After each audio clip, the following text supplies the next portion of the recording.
Welcome to part 2 of our 8th annual BXR Halloween season special. In this one we're going to be talking about the 1987 film written by and directed by Fred Dekker, co-written by Shane Black, The Monster Squad.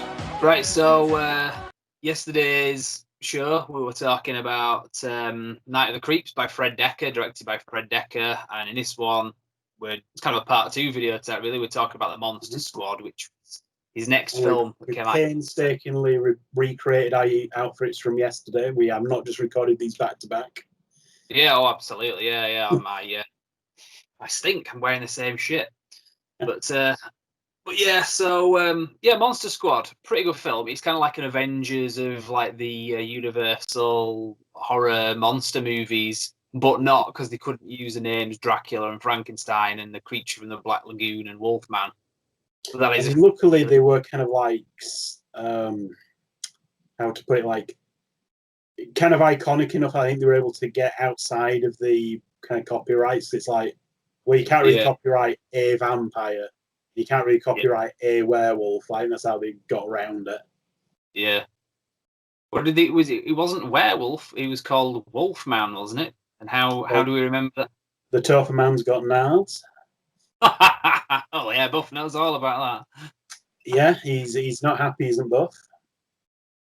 Interesting on IMDb, because I'm just getting it up, just kind of like a refresh of some of the details and that. The actors are actually named as Frankenstein's monster and Count Dracula, which is quite interesting. But yeah, you basically got like a gang of young kids, like aged like sort of 11, 12, 13-ish, I think it's supposed to be. And you've got a situation where it's because we were saying yesterday, weren't we, how Fred Dekker wrote the Predator film, and it was very kind of like suburban, wasn't it? And obviously Shane Black directed the Predator. Well, both those guys wrote this film as well. Mm-hmm. And this film did remind me a lot of what they did with the new Predator film, where it was saying sort of suburbia. And that's what you've got with this film. Obviously, this film's a lot better than the 2018 Predator. And you've got these Universal horror monster movie characters, but not. It's not the first time you'll have seen them together, because weirdly enough, the Universal, like long before Marvel was ever a fucking like thing on film, the Universal like did do like crossovers between the monsters and stuff. Although to be fair, it was kind of when like they kind of hit the like downward swing on like their popularity before they got like brought back into the consciousness with like Hammer horror films and stuff. Yeah. Because again, this was another sort of throwback to older films, not quite specifically the 50s, but obviously it was around then as well. But unlike Night of the Creeps, the cast of this one it's good. I mean, like Night of the Creeps, but unlike Night of the Creeps, not quite as memorable in this sort of by name. It's a lot of people that I've not seen in anything else. Obviously Tom Noonan, that plays a Frankenstein monster, has been in loads of stuff. You'll remember him from he was the Ripper in Last Action Hero, and he was in Paper Hearts, an episode of the X-Files, which you'll remember that one quite well. But yeah, there's not a lot of other actors in this that I recognise from other stuff, which is kind of cool. Because sometimes, there's only you can only put like Corey Haim and Corey Feldman in like 80 movies before it's like just another one of them about them kind of thing. I mean, I would definitely put this in the same category as like the Goonies or Lost Boys. It's got that very similar sort of. Yeah, this one wasn't as gory from memory, was it? Like compared to like Night. I mean, like you were saying, this one's pretty family friendly in a lot of ways. There's no real like blood, guts, gore or anything. I'm trying to see what certificate this was in the UK, like how we treat this film, because it'd be interesting to know, like what exactly how it was treated at the time, because certain films were like quite heavily censored, so we might have got like a softer cut of a harder film.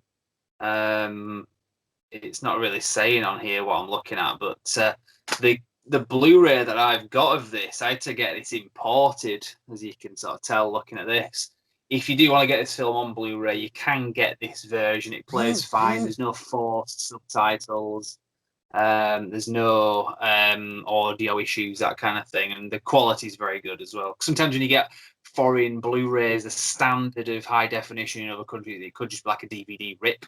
I found that with other stuff.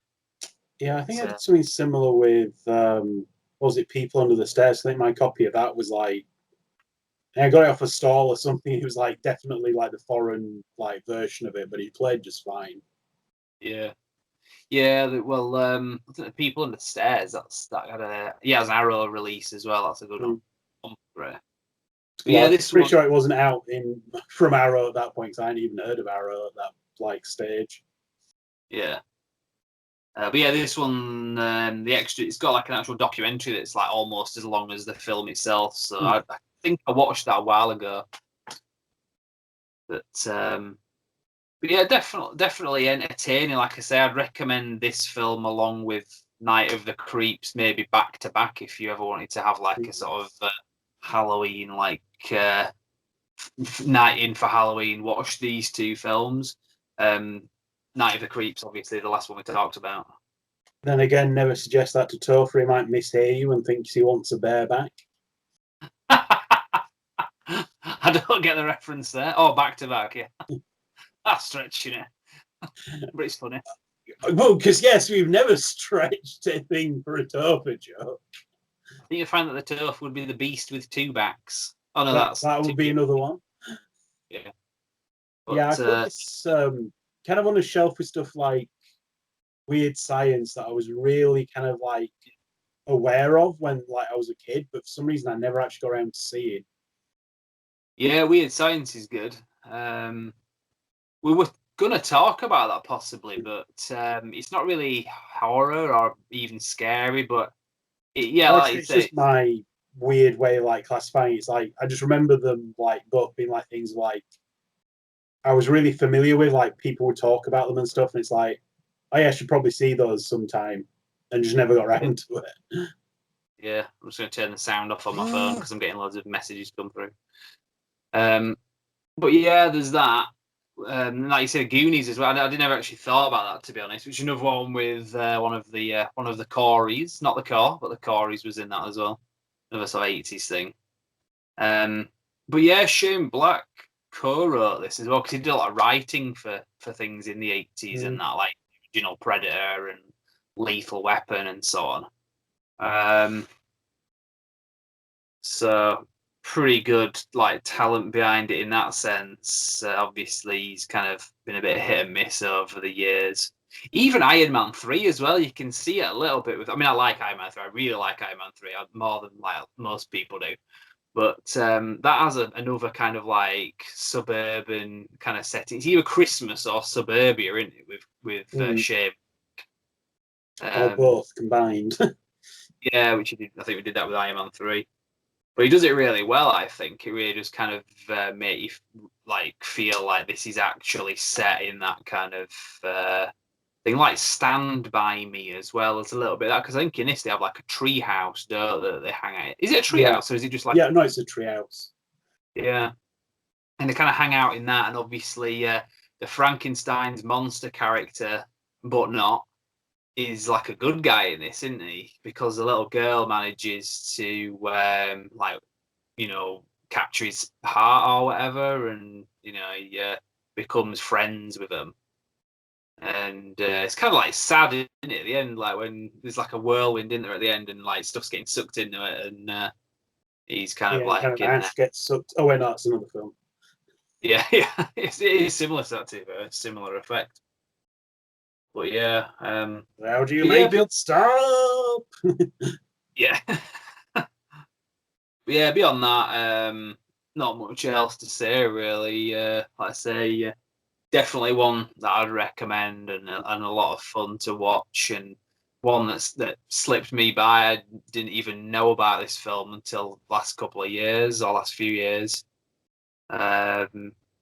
Like I say, I've always been aware of it. It's just like I say, I never really got around to watching it because I was always like, something I can remember people talking about, even like as far back as like the 90s and like stuff like when I was a kid. I'm like, Yeah. I don't know, it's weird. I think that this film as well has had a bit of a resurgence in interest as well. I don't know if it's because it's had a few like YouTube reviews, like high profile ones, like Minty Comedic Arts, who's really good. He did one, and I think in the last few months. James Rolfe did it as well. What's his name? Angry Video Game Nerd. Oh yeah, Cinemasker, yeah. And Oliver Harper did one as well, like a really comprehensive one, a lot better than us. Just saying, yeah, it's really good watching. Like he really gets into like the factual information about it. But point is, like I said, I've heard other people talk about it. Somebody one time at work, I was just like at the photocopier, and he just said, because we're having a conversation, and he said, "I tell you what's a really good film." And I think he sort of prefaced it because we're on a subject of like monster movies or something. He says really good one from the 80s, and I thought he's going to say Monster Squad, and I think I even like finished his sentence, and he's like, "Yeah, it's really good." So yeah, it's one that I'd never heard about before, but then all of a sudden people started talking about it. So it seems like it's had a bit of a resurgence of interest. Probably was unfortunately something they didn't have at the Plaza or 3Ds because it's the sort of thing I would have rented. Because that's how I saw a lot of like weird horror films over the years. But I can remember seeing Monster Squad on the shelf. Yeah, I can remember of a lot of films that I never saw until recently. Like what was the love? There's a couple of Lovecraft ones. Oh shit, I can't remember the name of it one now. From Beyond, that were it. And a lot of these other ones I remember seeing on the shelves, and even like the case of them, like the From Beyond, like the video of that where the guy's face is like all hanging off. That's like fucking scary, you know what I mean? But I remember I never saw the film. But I don't remember anything of the Monster Squad. In terms of like home video release, I know I was talking about the copy that I got. I struggled to get this on Blu-ray a while ago. I'm just gonna have a look now on Amazon and just see if they've released anything since then. Because if they have, that might explain like why it's had a bit more of a resurgence. You can probably get it on DVD, I suppose. I avoid buying stuff on DVD though, because I want to have like a decent collection. Yeah, looking it up on Amazon, there's an all-region DVD, and it looks like it's an import that's just multi-region. I don't think it's actually UK release. Yeah. And then the Blu-ray that I've got, the imported one, like, you know. And I'd also say I can pretty much be categorical about this. Better than anything Universal's put out under its Dark Universe kind of imprint. Now, John says that The Mummy with Tom Cruise is amazing. John, I've seen it. It's a bag of shit. Like, seriously, it was done by Alex Kurtzman, the guy who's currently raping Star Trek. Fuck off, John. It's crap. Is it? Yeah. Apparently, yeah. It's like, oh, it's nice he's ruined other things. Yeah. So, yeah, well... So far off topic here. We're talking about Universal Monsters and how this film ties in with that. So, but yeah, no, I think we can cut it short there. So we're gonna do some more videos every night leading up to Halloween itself, which is Saturday, 31st of October. We're gonna do a video every night like we normally do, talking about 80s classic horror films. Ones like this, fairly mainstream ones. We're not gonna go too sort of deep into it.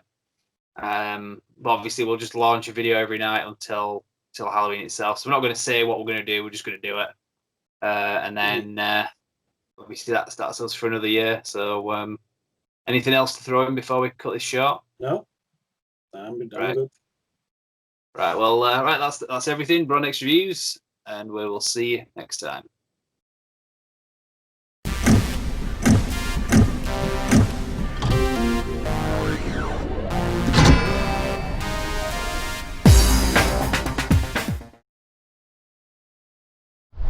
Right then, just a quick reminder that you can follow us on social media.